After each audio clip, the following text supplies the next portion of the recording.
So thank you so much, members of the public. It's the moment that we've been waiting for. And I'm here with one of the greatest influencers in East and Central Africa. She flew in from abroad to come and attend this show, and we give all the applause. And I believe that it will be a great conversation. Sally Raghet, welcome. Thank you very much. How are you?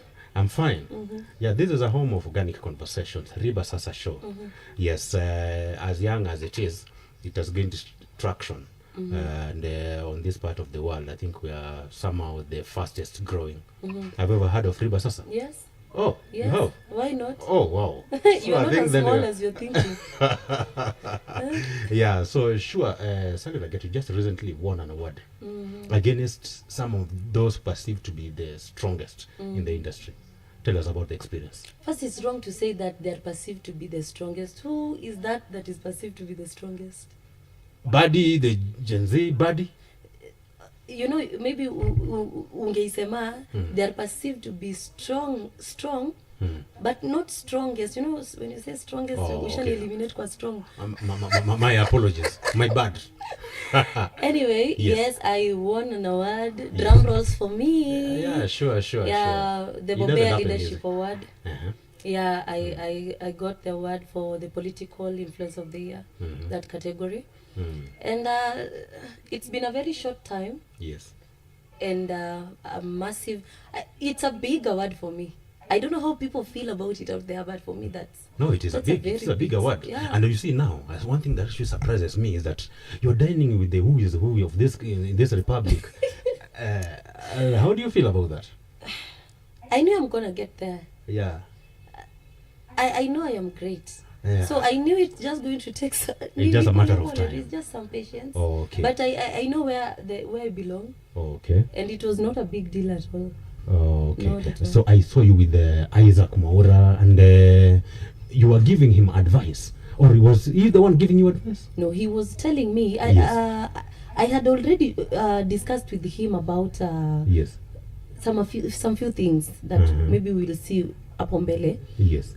And one thing that I just got from him, Isaac Mwaura is very loving with the young people. Oh, okay. Like, but generally, a lot of he's just very things loving.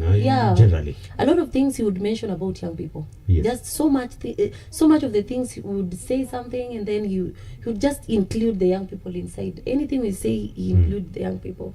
Oh, a very big-hearted person. Oh, okay. Do you think that maybe he has certain plans also to empower the youth and to ensure that the youth are always out there? Or yes. Even that day, on that, if you saw the video where he was being interviewed, I was just standing beside him, and he was just talking about how the young people can be empowered, how the young people can... like just their voice. Yeah, so in short, he has the interests of the young people at completely, 100%. That one I can tell. Okay, so after the award, after you won the 5.2 million, how much are you giving me from that? I didn't see that coming. I didn't see that coming. You know, I don't even also have a very big team. You can see, I can give each one of you 1 million each. 1 million. Maybe, just one. But I think you just want maybe 500. You see, he's saying he wants 2 million for 2000. Yes. Was it coming up with a prize, or was it coming with a... The prize was the award. The award that I left with was just everything. That's it? Yes. And the bouquet? And the certificate. And the bouquet? The bouquet was brought with some of my loving friends who just came to celebrate me. You're very, very loyal. Yeah, they just came fans come all bahati. Well, they are willing actually to fight Kung Fu on behalf of you. Yeah, they just showed up with a flower. I was so happy. Oh, okay. I was very, very So there was no... No. Some money? No, not at all. Are you saying that for security purposes? No, ask them. Oh. I asked my manager? No, the Bobea people. Oh, because okay. Probably someone might think I'm lying. Oh, no. It just comes with the recognition. You know, the award is bigger than money. Yeah, sure. Because now you see, it exposed me to high tables. It exposed me to network. Big networks. Yes. It exposed the whole event exposed me. Oh, okay. And that is bigger than money. You know, sometimes investment zingine you cannot compare with the money that you can just yes, you can't monetize. Yeah, but I think also is prudent for the organizer sometimes not to leave, because I think at a fair too labda. I think we should suggest that next time. They should. I think lakini hata you people, you did not you didn't buy the tickets. The tickets were going for 10,000 shillings only.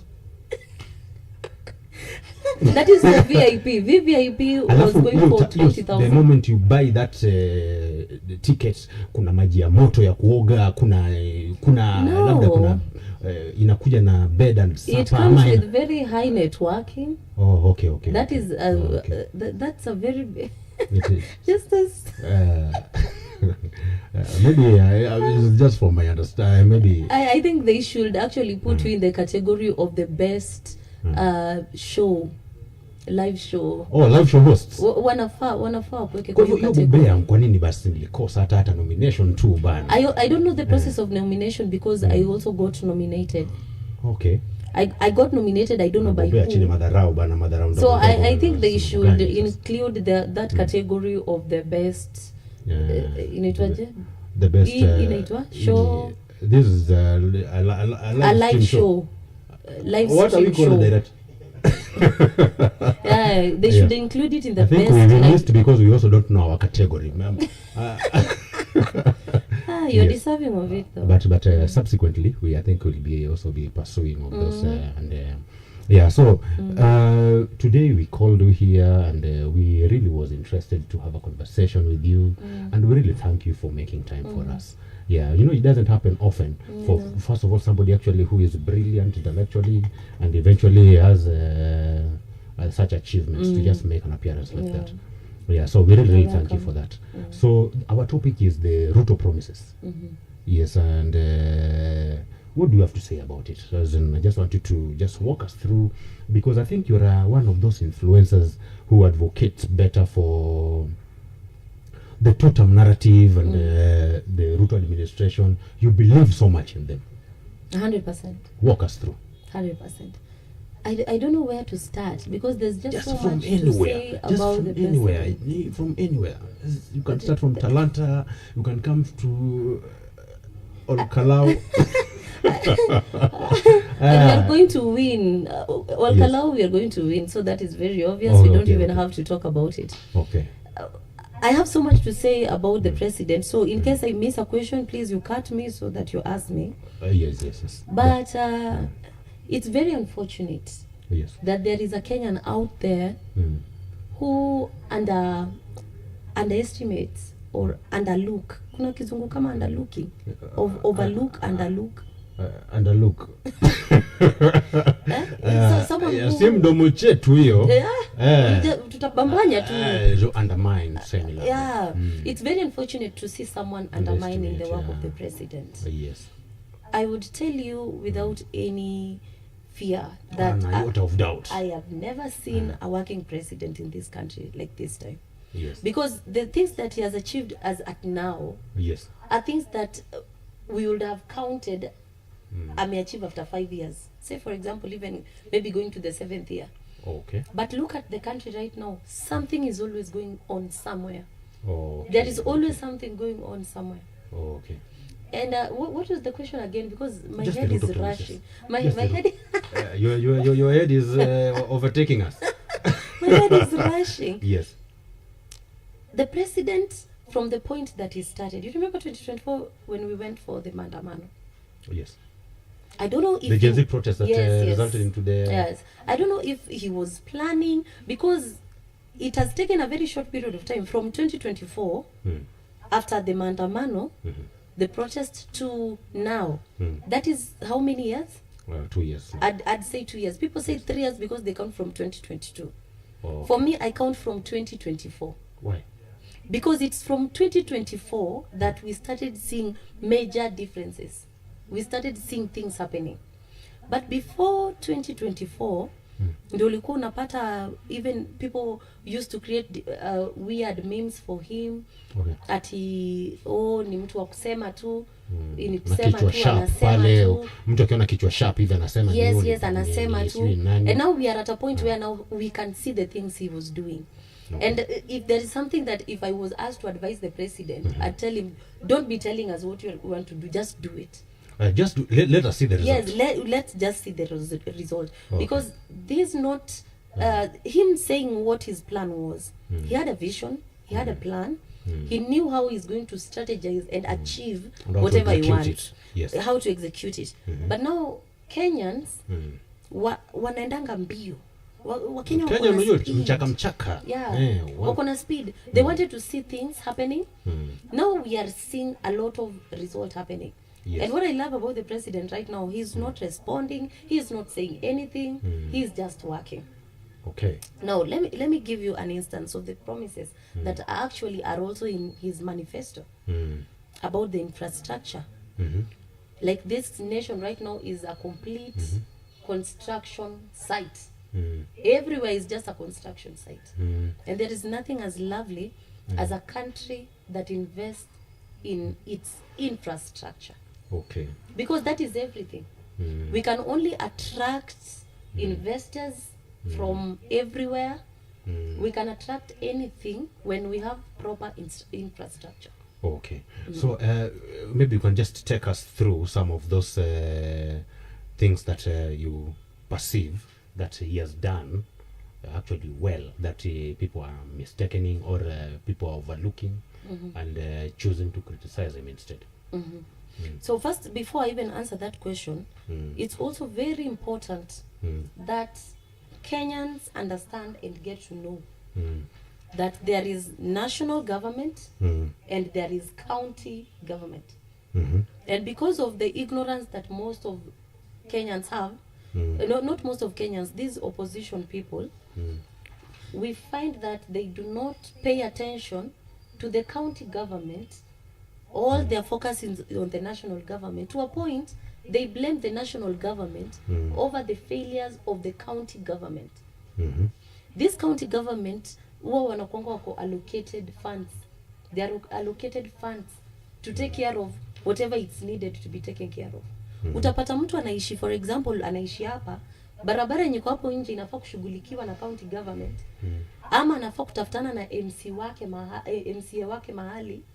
Lakini yeye akishaona barabara hapo nje ya kwake haiko sawa, they don't care about finding out who is supposed to take care of this. They blame hii serikali, huyu Ruto must go. Okay. Nobody wants to pay attention who exactly is responsible of this. Of the road. So all the failures that all the failures that we perceive that have happened is just because people are putting them on the president. Yes, the blame lies elsewhere. There is someone to be blamed for every mistake. But now they have given the MPs, the governors, the MCAs an easy work. Now everything we blame to the president, because they are so ignorant to get to know whose role is this. Nani anafaa kufanya hii, nani anafaa kutengeneza hii? Hii hospitali iko under wapi? Is it devolved? Nobody wants to know that. Okay. The propaganda has taken over so much. Yeah. Remind me my question again. I really wanted to say that. Yeah, what I'm just asking is that maybe there are things that he has done, and is this that the public is just being unfair to him, or they are just choosing to overlook and just criticize? That 100%, 100%. Yes. They just decide we want to criticize, we want to blame. We don't have anywhere else to blame. We want to blame. The president have done a lot. In a very short period of time. I call it 2 years because I decided to pick it from 2024 to now. A lot has been done. And a lot that is going on has been done across the country. You will always find there is something going on in each and every region. Something is always going on. Rironi Mau Summit, the other day I just posted, I took I was driving towards Rironi, towards Naivasha. And work is going on. Ilikuwa around 6. Na nilikuwa naona kama sijui ni kumalizia, walikuwa namalizia hiyo siku. work is going on. Right? Yes. Railway ya kuelekea Malaba, it's being extended from Naivasha all the way. What is that going to do? It's going to help those people from the other side to be able also to do their business to this side. Yes. It's easier, you know. Now it's going to take, say for example, 6 hours. Imetosha mtu Western kubeba mahindi zake, afike nazo huku na jioni arudi. Auze zote na jioni arudi. Kweli. You cannot compare with tuseme mtu ako Kisumu. Kitambo bebe samaki yake akuja anataka kuuza Gikomba na arudi. Hiyo ni masaa mangapi akitumia barabara. Now it's going to be easy for them to do business. The same way any other person will come from Machakos or any other person is going to come from Murang'a. Na wanafika Gikomba na wanafanya biashara, hivyo ndio itasaidia Nyanza, Western and those parts of the country. I was very impressed when the residents were Lamu. They said that they are so happy that since independence to date, the first president to remember them akawatengenezea barabara ya lami. It was the first time. Hatujakuwa na presidents, and he remembered the other side, and he took care of them. He took the port from Naivasha huko, sijui ilikuwa imepelekwa isaidie nani huko, wakairudisha Mombasa to serve the people of Mombasa, because the port it was not even logical. Why port sasa having an inland port? It was not making sense, because now maybe it was it an extension of the same port? No, it was not an extension. Okay.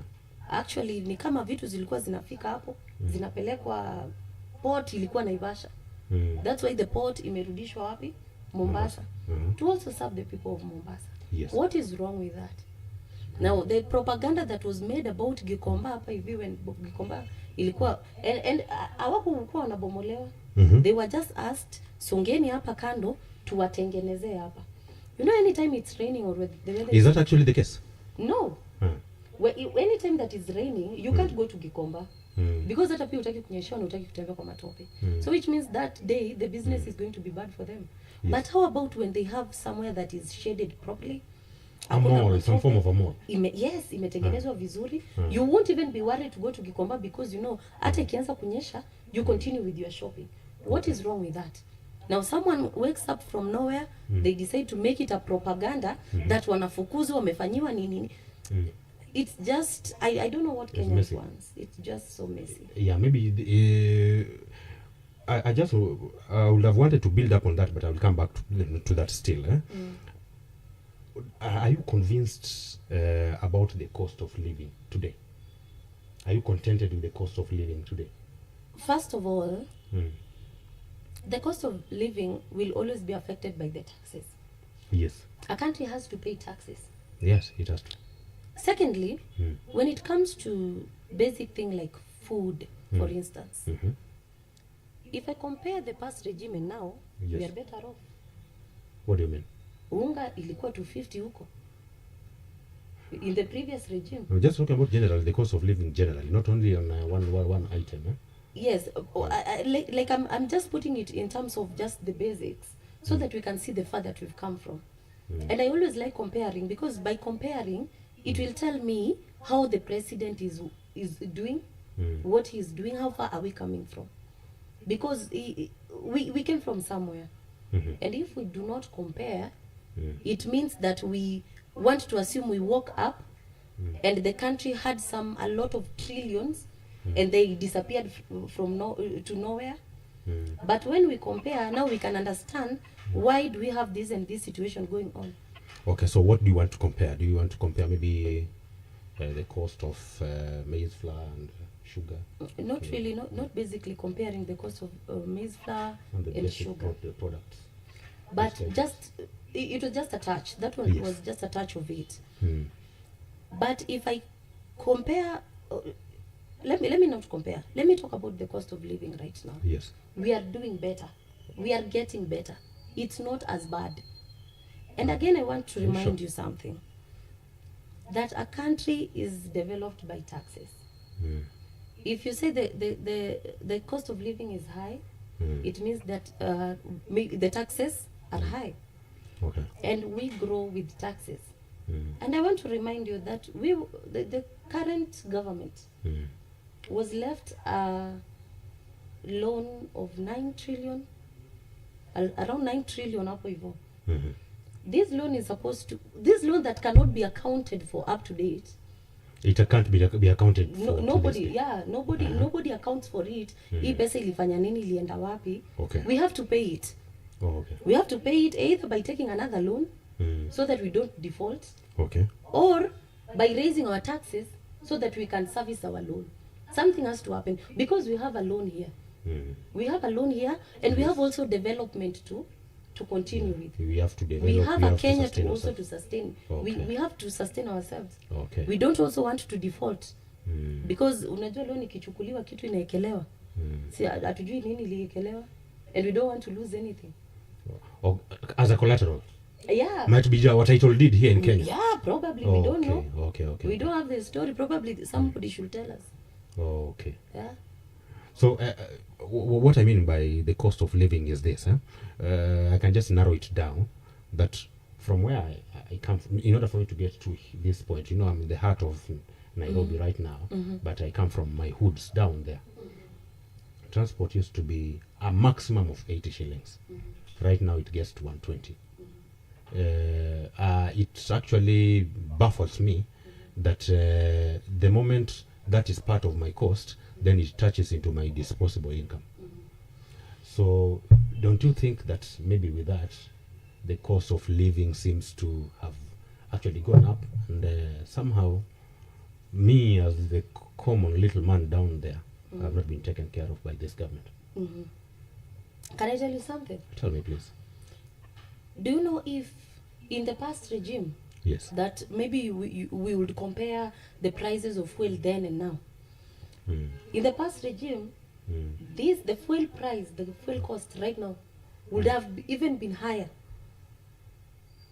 The only reason why you feel now it's heavier is because we used to survive on subsidy, and that's why we are in this kind of trouble we are in. But if at all we didn't, we wanted to do the right thing the way it's happening right now, surviving on subsidy is messing up the country. It's just deciding, I just want to put these people in trouble. And I just want to take Kenya and put Kenya in trouble. If the president decides to survive us on subsidy, then everything is going to go down. Everything is going to go down. Kutakuwa na subsidy ya mafuta, subsidy ya nini, subsidy. Everything will be subsidized. And then what happens to the country? What happens to this country? Because that is how the past regime used to fool us. To remain relevant and popular. But the president is not concerned about popularity, but just to fix things right. Okay. Because then kila kitu ilikuwa subsidized. Hata kuna 34 billion ya subsidy ingine ili disappear. That fuel, actually it was a fuel subsidy, disappeared from to nowhere. And it's because of this subsidy that people feel that then maisha ilikuwa rahisi. We cannot survive on subsidies. I've seen this opulence with by the state officers and the floating of cash from left, right, and center.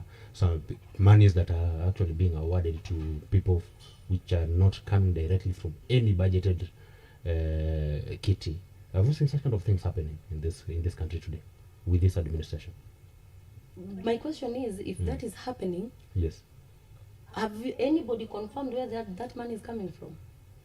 You know, someone seeing me, if the camera right now sees me giving you 10,000, until you confirm where I got the 10,000, or you ask me where I got the 10,000. He controls the instrument of violence, and all the institutions bow before him.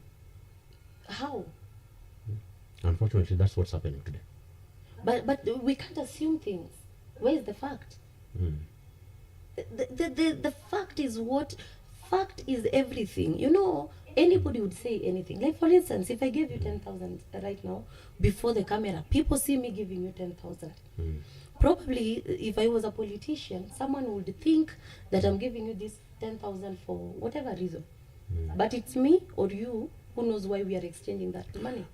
Any other thing, if we don't have proof, if nobody can explain, then those are just propaganda.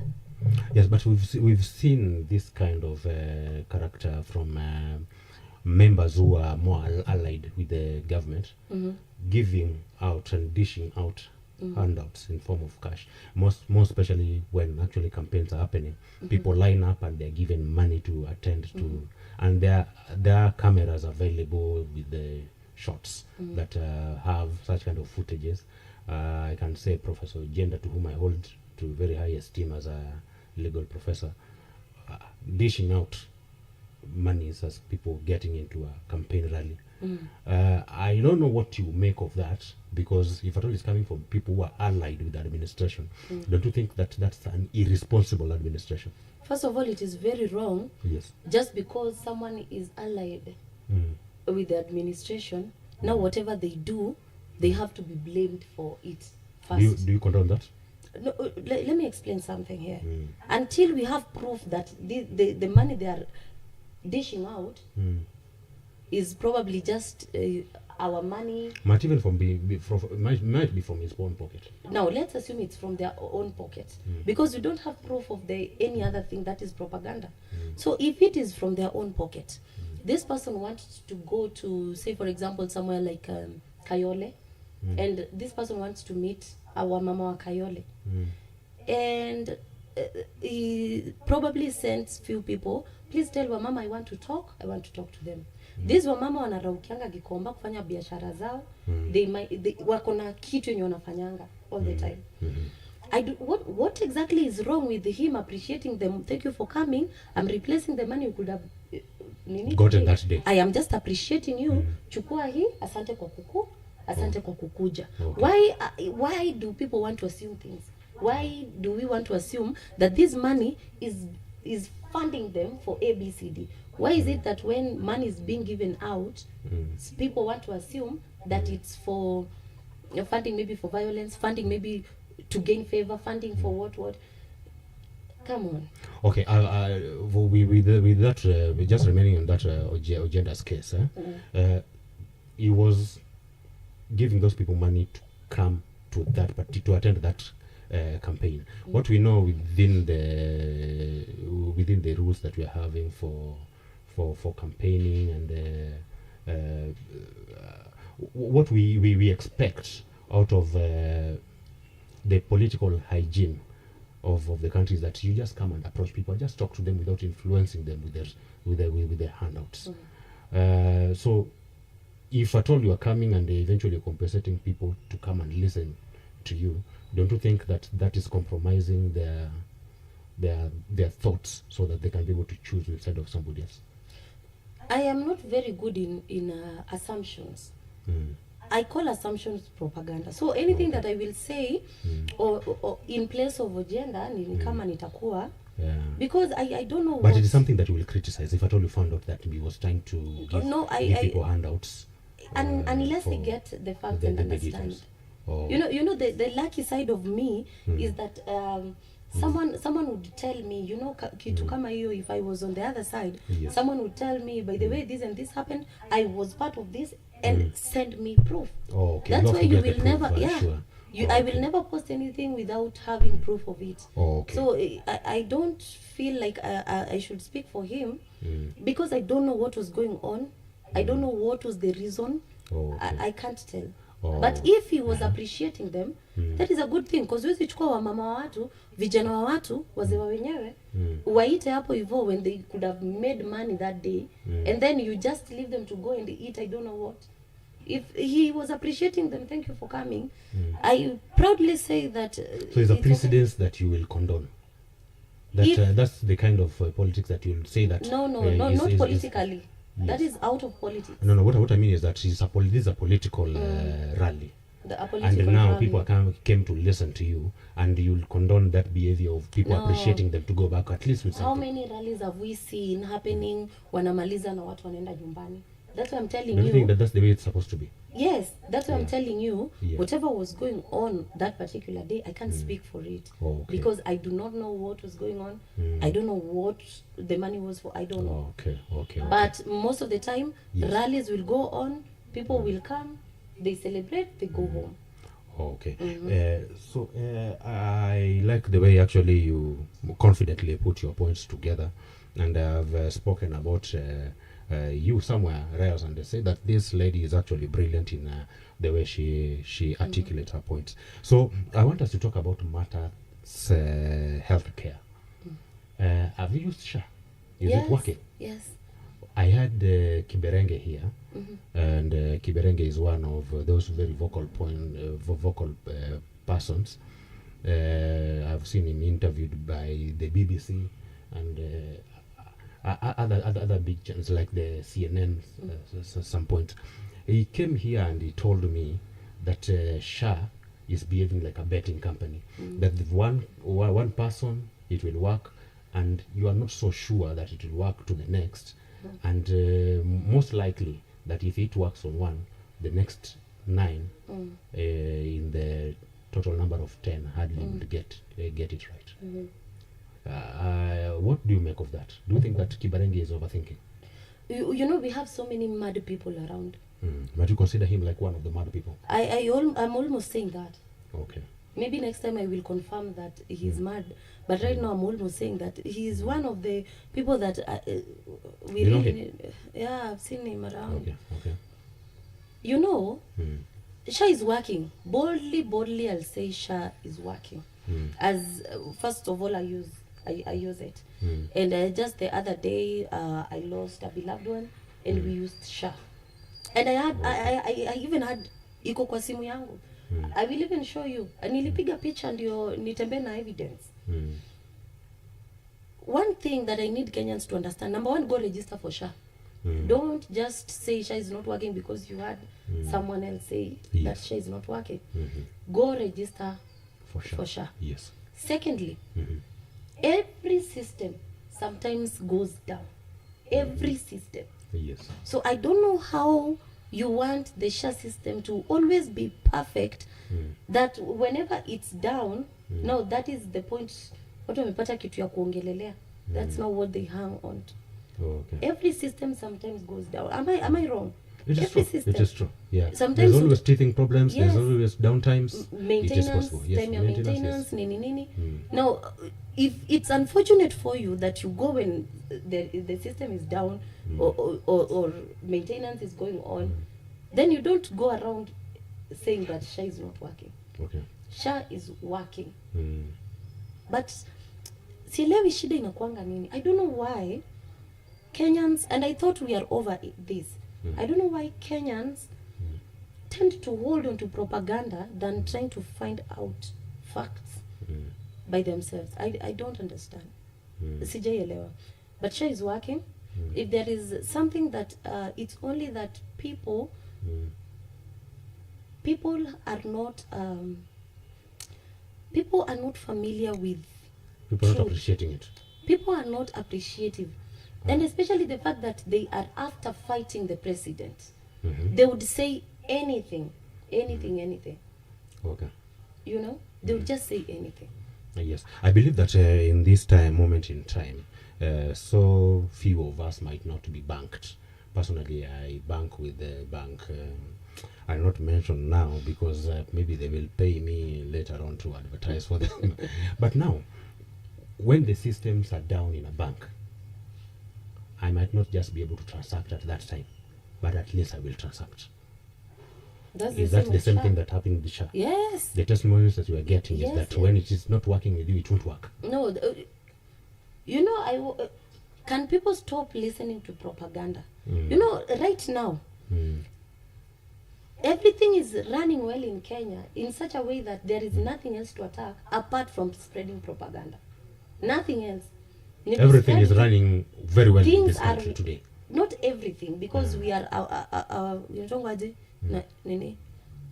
work in process. A what in process? Work in progress. Yeah, we are work in progress. We are a work in progress. Yes. So everything is not working well, but at least when we look at ahead of time, we can see that these things are going to work out. Okay. And SHA, I don't know who wanna come up with your story. If you go to any hospital and they tell you the systems are down, also try to ask them, itakuwa sawa, nirudi saa ngapi hivi? Okay. Now they will tell you based on when you are an experience, they will tell you probably it's going to take an hour or 2 hours, or they will just advise you based on how when you are mezoea. But SHA is working. SHA is working. SHA is working. Okay. I can put my head on it. Oh, okay. Yeah, so we have this huge infrastructure here called the Talanta Stadium. Yes, tell us about it, and tell us maybe the thoughts that you think behind it, maybe the benefits that it so will bring to the Kenyan population, and more especially the young people. If there is one thing that the president was thoughtful about was the Talanta Stadium. Secondly, that is where we are going to swear him in 2027. Like the way Sifuna is also saying, so they're competing to be. No, Sifuna anaenda Talanta Stadium kufanya nini? Anajua imejengwa aje? Sini alituambia, oh, do not be impressed by shiny things. Sifuna is going to do what? Bia pengine because he's a one-term senator, he's going to be a one-term senator. Maybe atakuja hapo hivyo kutufagilia kokote uchafu once we are done. But I don't, he does not know the origin, the birth of it. He has no idea of anything. Okay. It's so sad that this is the same thing he criticizes, and that's the same thing he feels he wants to. Umeona tone yangu imechange? Nimesikia kabisa pale umeanza kushika ile mori pale, sasa ni kama kidogo hata mimi nimeanza kujichunga. Umeona nimeanza kuweka guard. Naona uko nini? Nimeweka guard hapa manake pia unajua lazima niweze kujichunga kiafya hapa. Usije ukani. I don't understand. He is the same person who told us that Talanta Stadium is a shiny thing. It's the same Talanta Stadium anataka kwenda kujiapisha. Okay. Kujiapisha because I don't know nani atamwapisha. Yeye mengibia atafute stadium na huko nini? City Stadium. Hapana, ya Nairobi. Huko hivyo ndani ya kuna mahali ali nini huko kwao. Bukongo ama Kiyundi ama inaitwa? Ushago kwao mahali alifail. There is somewhere he failed before he came to nini? Gamarinyi, wama ile Kandui. Huko. Kandui. Yes. Kuna Kandui Stadium. Sijui kama iko atafute uwanja hiyo watoto wenye wanachezanga na mchezo. Unasema Sifuna aweze kukua suo nini kwa Kandui Stadium? Yeah, kama kuna kitu kama hiyo. Okay. Aende huko akue suo in huko.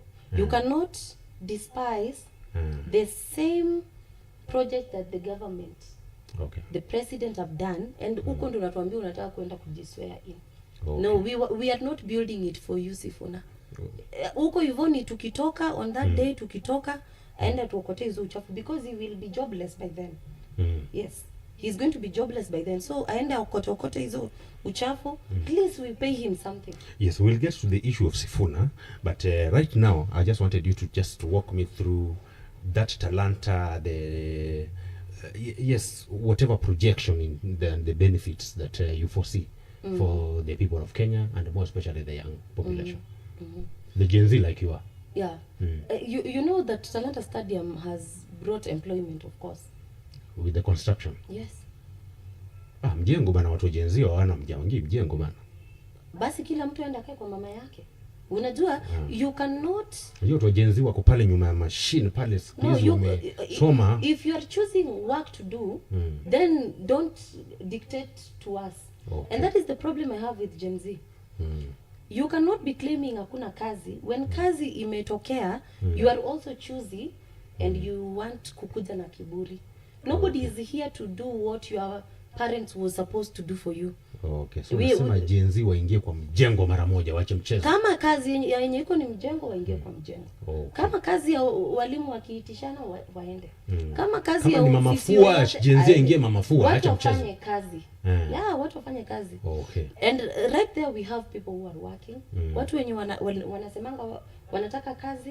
Na au Gen Z unaniambia wanamkanga saa 5. Wakimka saa 5 anaingia kwa simu yake kuambia Wakenya venye hakuna kazi. Wakishamka saa 5. Wanamka saa 5, alezi around, alafu achukue kamera aseme hakuna kazi. Anasema hakuna kazi hapa watu. Wanataka kazi, wako nje already wameamka. Wameamka wanatafuta tayari kazi. So mtu unatuamkia saa 5 kuambia hakuna kazi. Ndio tusumbue akili. Okay. You know another thing, Kenyans have really enabled these Gen Zs. Hawa wafanyangi, hawa ni wanini, hii hawezi fanya hii nini. No.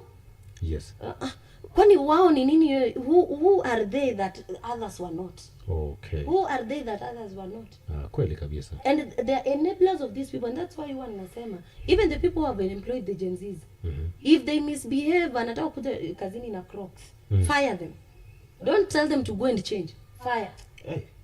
So that the next time our employees, maana mimi na majenzi hapa na majenzi hapa usijui niangalie Crocs wakivaa hapa na fire. You fire them, aende akae chini, ajiulize kama anataka kazi.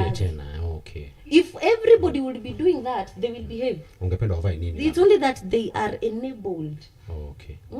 Like they most of even these companies wamelegeza sheria zao because our Gen Z, I'm telling you, akifutwa kazi leo huyu mwingine kesho atajua si mchezo. Ni kunoma. Si mchezo. Kulondero. But sasa when employers are enabling them, what do you expect? Okay. So now you've said now there is employment that Talanta is bringing. There is employment going on. Okay. Now and also it's going also to attract for us even foreign investment. Investment. How will Talanta attract for us foreign investment? AFCON. That's a one of thing. Not just one. Anything can happen anytime. Unaona kama who could have thought tunge host nini Africa Forward Summit? Okay. That is not something we ever thought we would host here. But we did. So huku mbele as we go, because was it maybe because of that stadium or something? No, not because of that time. I'm just saying the fact that we were able even to host Africa Forward Summit. Okay. It means we don't know what else we can be able to host because we are able to accommodate it. The moment we have the infrastructure in place. And if this country, we always say we want to get to a certain level. Every time tunasema we want to be in a certain level, we also have to be in that level. For us to be able to host Africa Forward Summit, it means that the country is capable of hosting it.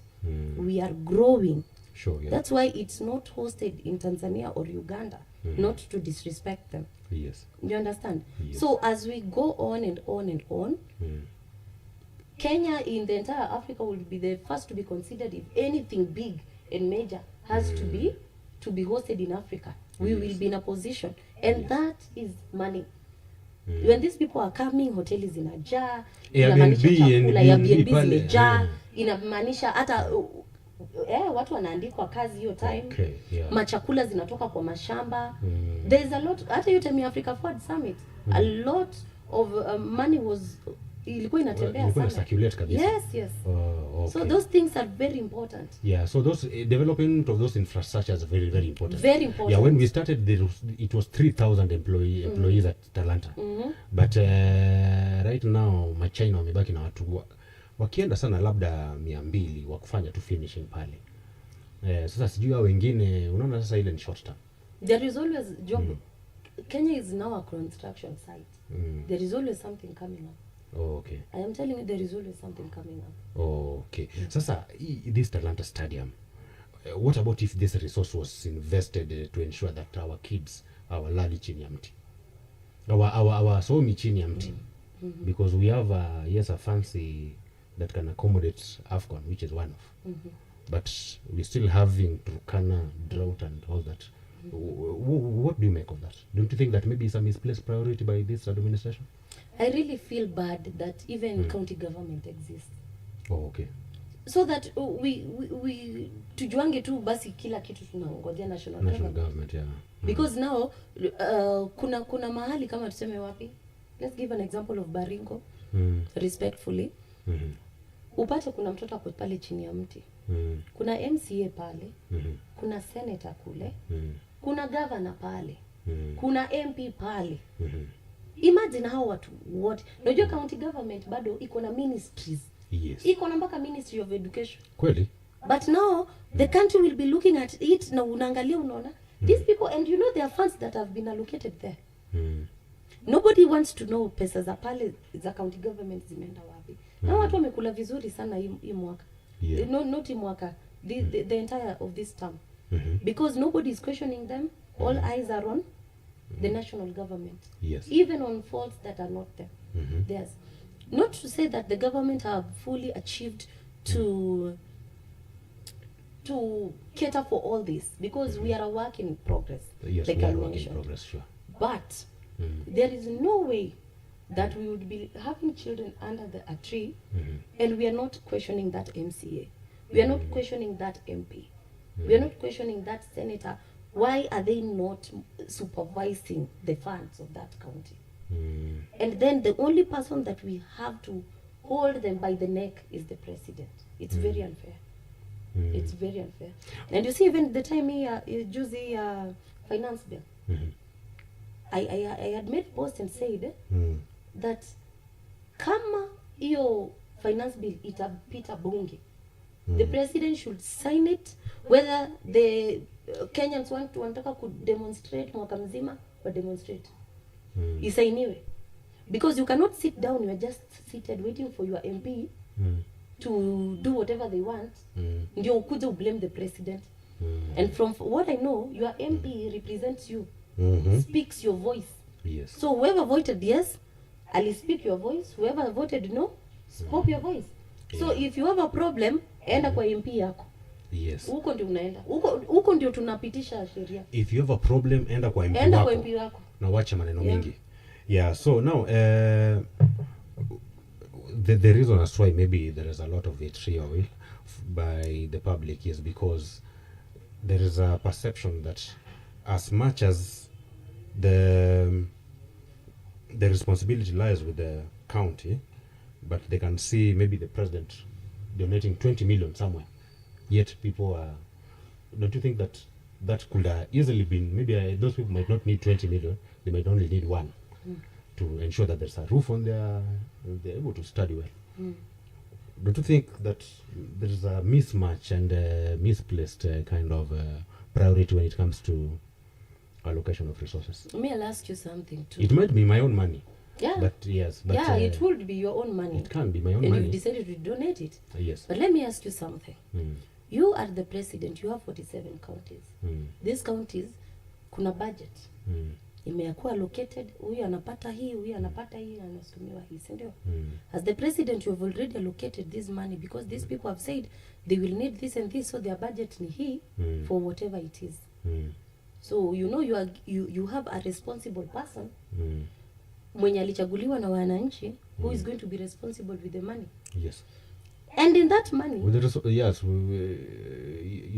yes, this person is responsible as you perceive. Na hii pesa yenye iliyoallocated kwa county government, kuna pesa ya health, kuna education, kuna ya nini, kuna ya nini. Now from where I sit as a president, I'm expecting that money that was allocated to that county government inafanya kazi yake. Yes. So kama niko na 20 million na ni yangu, naweza angalia ni wapi ninasikia ifanye kitu kingine, ninaweza fanya. Because I'm expecting that the money that was allocated, ile yenye ilienda kule, maybe jenge shule, nina expect that hiyo pesa shule ilijengwa. So wewe ukiwa hapo uende upate hiyo shule haijajengwa. You summon your minister for education.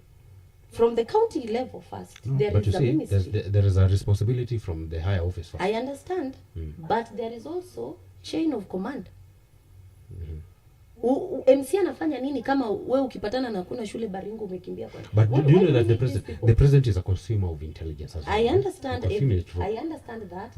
But if he has to handle everything including what MC is supposed to be doing, then I think we should change the whole constitution to scrap off our watu kila mtu ende nyumbani, tujue tukiona makosa tunanyonga pale president.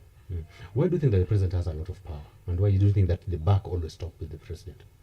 You know, this Kenya is not a village, it's very big.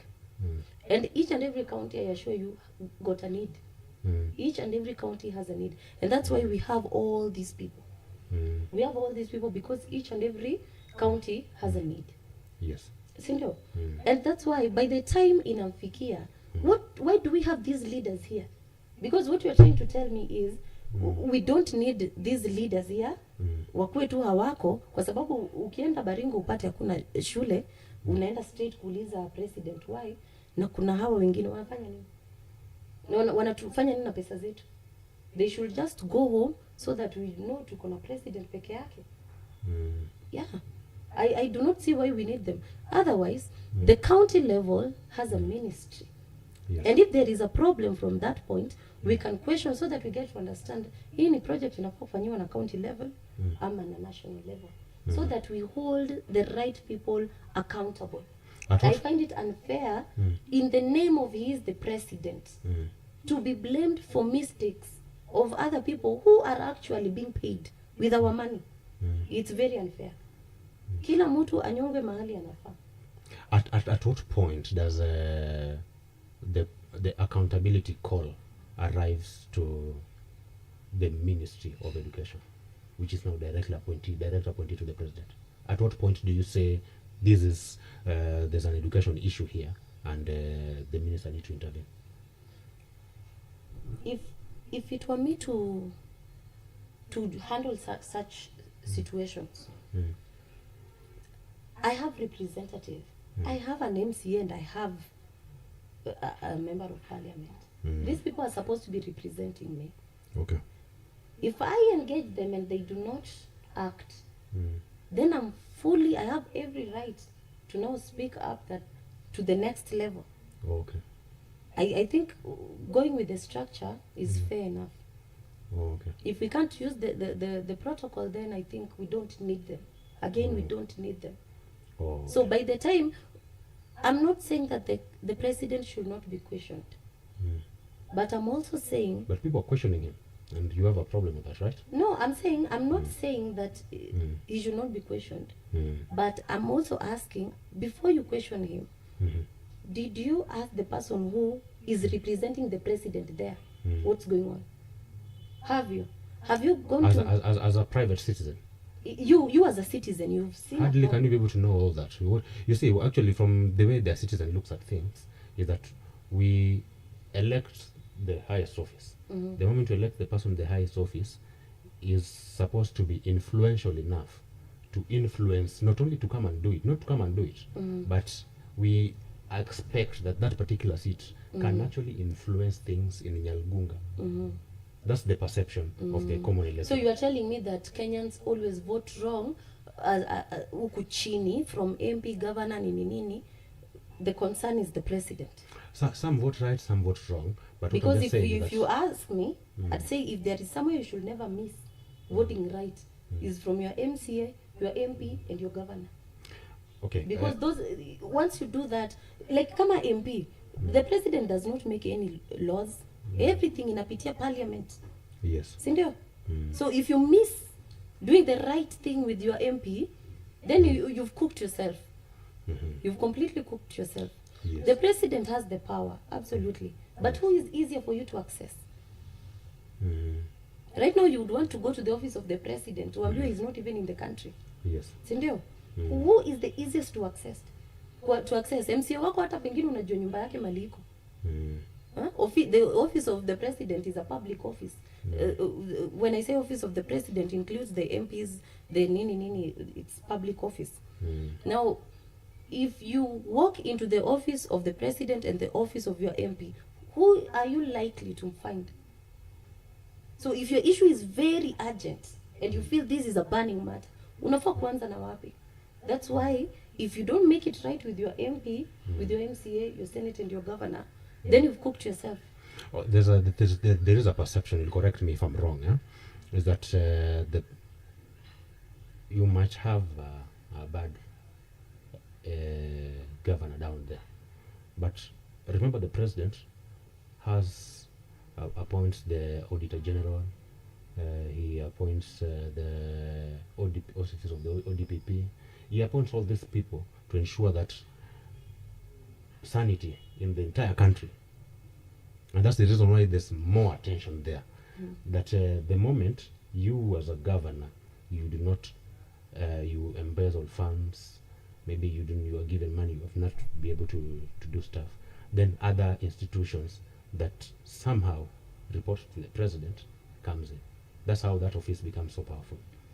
Don't you think that president might not have failed as a person, but in coordinating the entire of the machinery, the state machinery, to ensure that the Kenyan person is served, that is where the problem is? Don't you think that that's actually the case? Do you know what you're saying? let's take an example of the Auditor General. Yeah? Yes. At the end of the day, the power belongs to the people.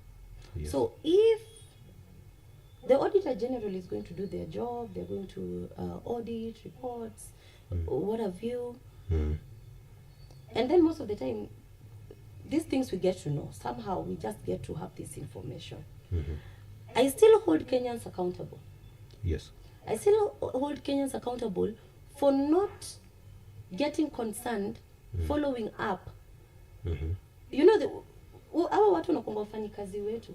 Yeah, sure. We can hire and fire. And fire them. Yes, we can hire and fire.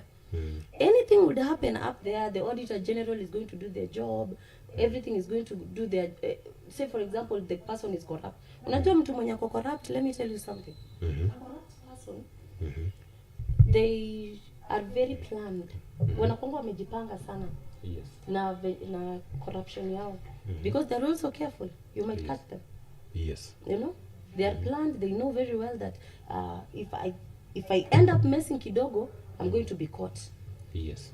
But at the end of the day, after the reports are out, somehow we find out what the reports are. What are the Kenyan citizens wamefanya nini? This is someone who is being paid with your money. Yes. Salary yake inatoka kutoka kwako wewe. What are you doing? The blames of national government, ibaki ya national government, ya county government, ibaki ya governor. Okay.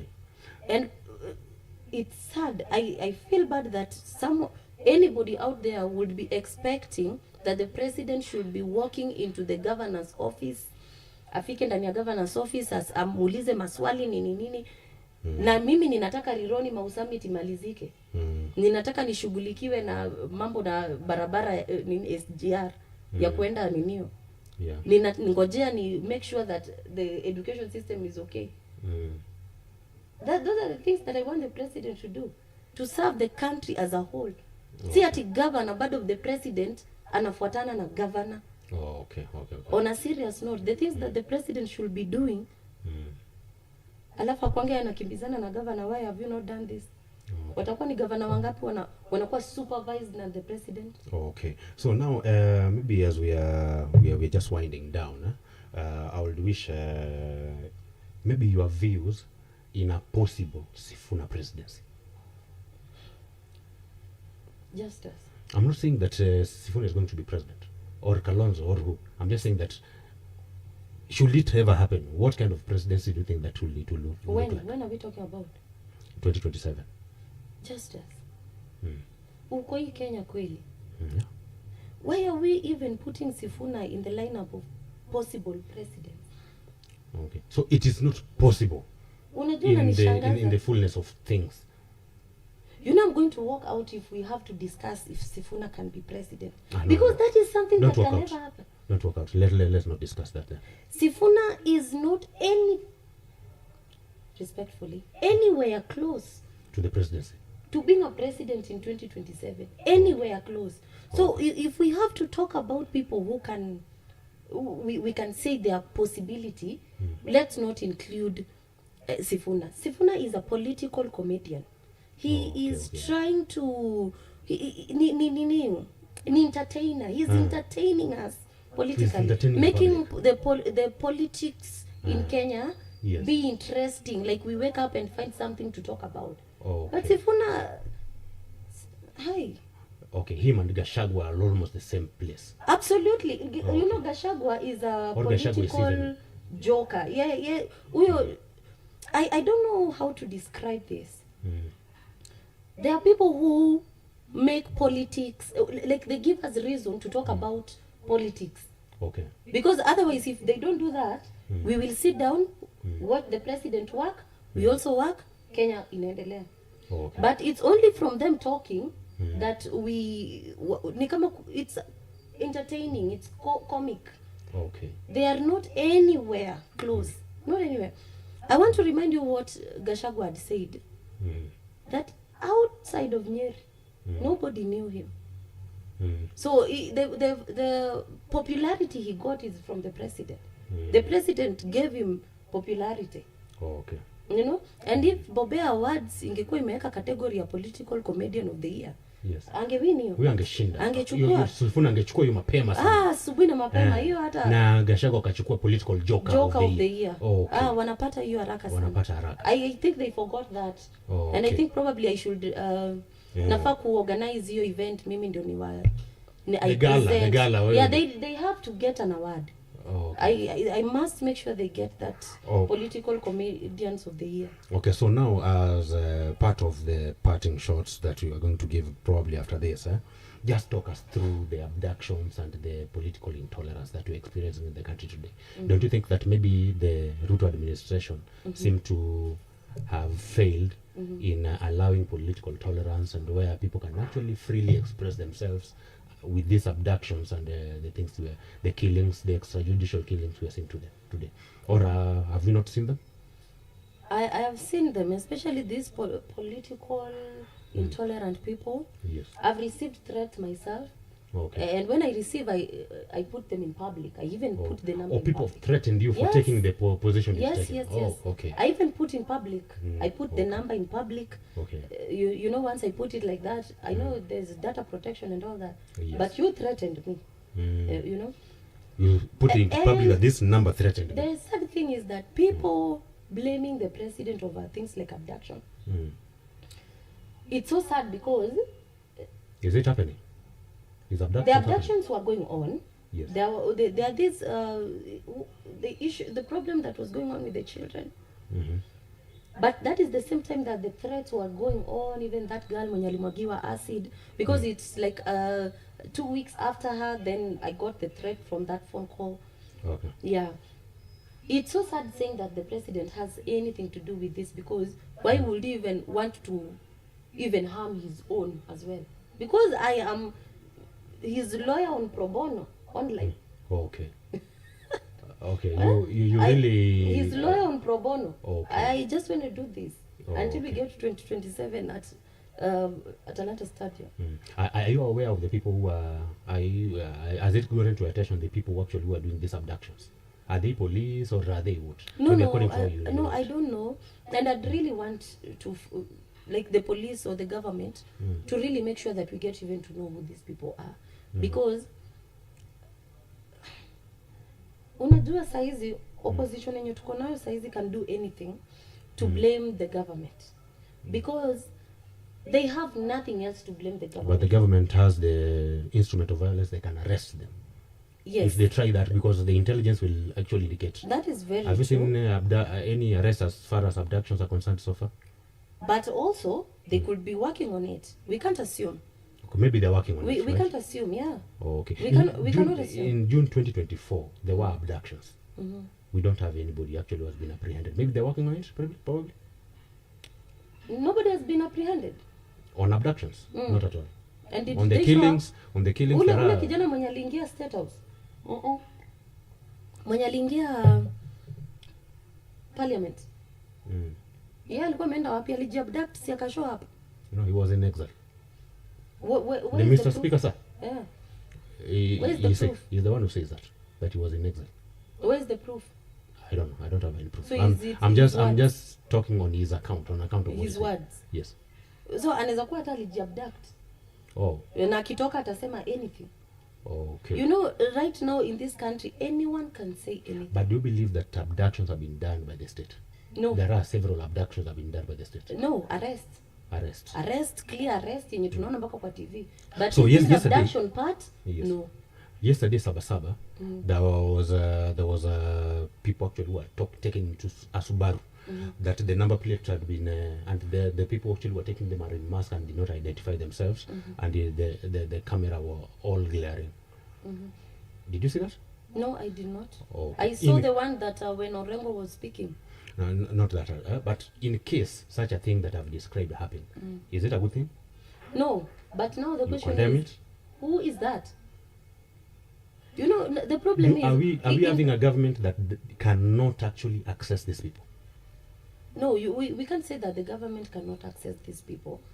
Again, do we know if they were apprehended or not? from where we are right now. The only information we have is that there is a Subaru that took someone, and that's it. Yeah, sure. So past hapo hivyo, nobody knows. Exactly. Yes. So why do we want to assume?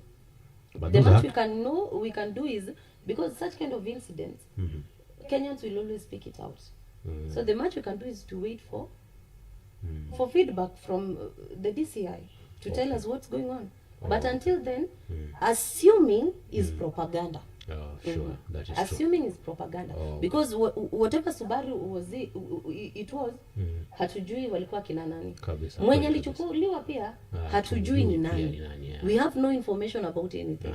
So assuming that those people were government people and this person was in opposition is wrong. And also assuming that these people were Wagashagwa is also wrong. Which actually is propaganda. So now, as we are winding down, Sally, remember, RIBA SASA really appreciates you for having made time to come and be here with us today. And maybe you can just give your parting shot. We have your camera right here. On actually, you can advise the youth, your age group, on the Kenya that you envision, where we are, and maybe where we are going. Maybe you can make comparison also of where we are coming from. Yes. Wow. Well, it's been very, very beautiful to have me here. Yes, sure. And also to have you here.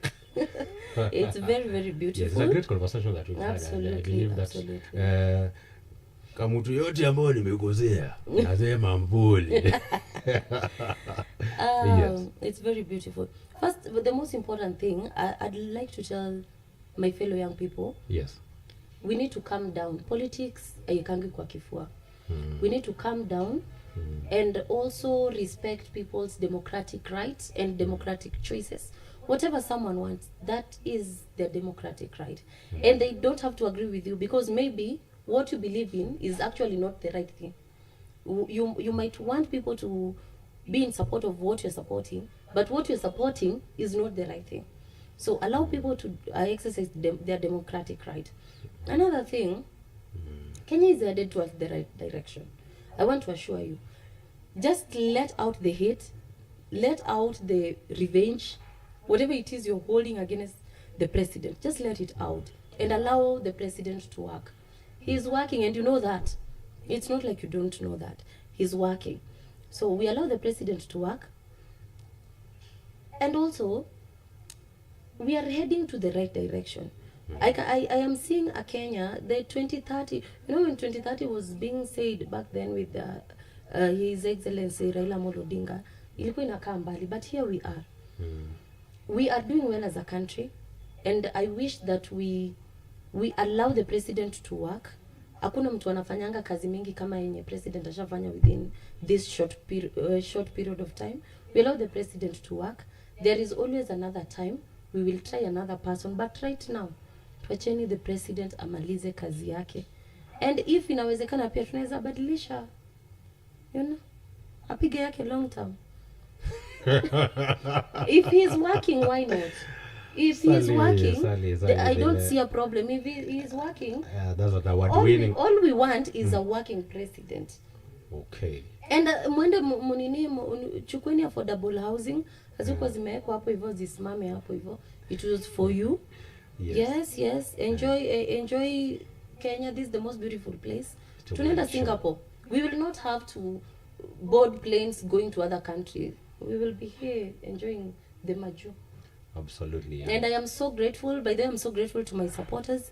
And most I'm grateful to Team Ruto, Team Tutam, everybody supporting the cause. And to RIBA SASA show. And RIBA SASA show. Hey, Ujali. RIBA SASA show. It's the place to be every time. Thank you so much for hosting me. Thank you even for considering me. Yes. And by then I'm the political influencer of the year. Ni kuwakumbusha tu. Tunapigia mateke kuwakumbusha tu. Sina maneno mingi, ni kuwakumbusha tu. And I thank my TikTok family. You people have been doing amazing.